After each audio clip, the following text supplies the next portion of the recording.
Kaligayahan. Dito ka muna. Parehas kami. Sa sahod lang ako din. Swerte ko naman sahod pala. Sunod namin. Swerte pala ngayon. Dito tayo sa Aqua Gems. Yan. Dito tayo sa lab. Tama ka, we. Oh, yan. Kahit saan may pusa. Siya daw si Aqua. Ano Aqua? Okay. So, birthday nung pamangkin ko. Kaya nandito kami. Celebrate ng birthday sa resort. Tingnan natin ang susunod na kabanata. Ayan.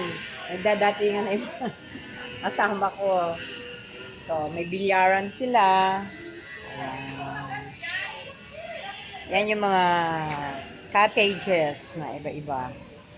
May malalaki. Ito yung sa amin. Family cottages. Ayan. Diba? Vlog na natin kasi para meron tayong content. Ayan. So, bigyan natin ng information about sa resort. Ito. Ang renta dito sa cottage na to ay 1,200. It's good for 10 person. Merong 1,500, good for ilang person. Mas mga 15, ganyan. Ayan. Tapos, may mga rooms din, hotel. Ayan. Iba ng price yun. So, ito naman may mga table sila. Ayan. Table. Table yata na to ay parang 700. Dive na? Ayan. Laki oh. May net siya oh. Ganda. Kasi may net. Ayan. Putin natin. Laki yan. Pool na yan. Diba? Ayan. Tatlo yung pool ditong malalaki. Mga super lalaki ng mga pool. Pang Olympic. Kasi dito ginagawa yung mga swimming competition.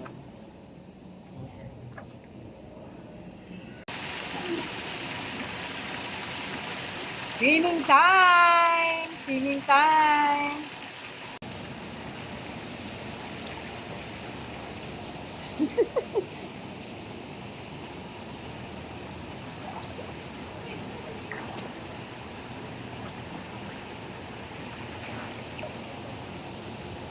Isa tayo doon sa sa may to?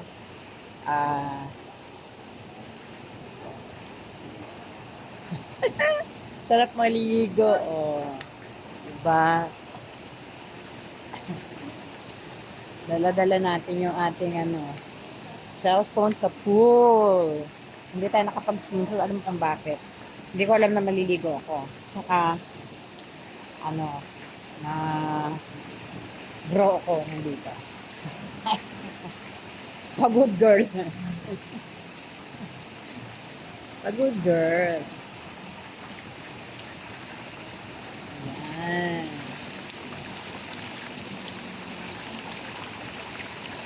Hindi ko kaya magpadros. Ang taas ng padulasan dito.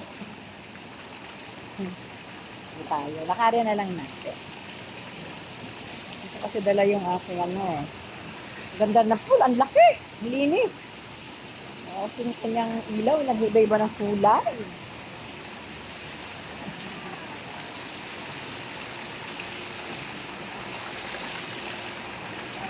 Palapit tayo sa Rose Falls.